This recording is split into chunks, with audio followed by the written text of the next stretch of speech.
আজকের সকালটা শুরু হয়েছিল ঠিক এইভাবে। ঘুম থেকে উঠে আমি ফ্রেশ হয়ে বসে গেছিলাম পড়াতে।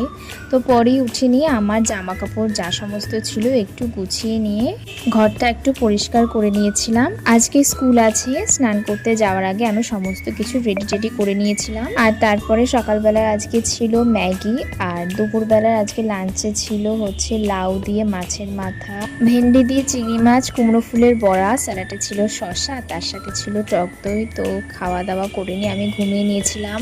4:30-র দিকে হাঁটতে বেরিয়েছিলাম, আর বাড়িতে এসে সন্ধ্যাবেলায় একটুখানি চা করেছিলাম। এরপর আমরা রেডি হয়ে চলে গেছিলাম দাদুর বাড়িতে। তো সেখানে গিয়ে আমরা সবাই মিলে একসাথে বসে অনেক গল্প করেছি, আর এর সাথে দিদা তো পায়েস, লুচি, মিষ্টি অনেক কিছু আমাদেরকে সাজিয়ে গুছিয়ে দিয়েছে। তো আজকের দিনটা এভাবেই কেটেছে।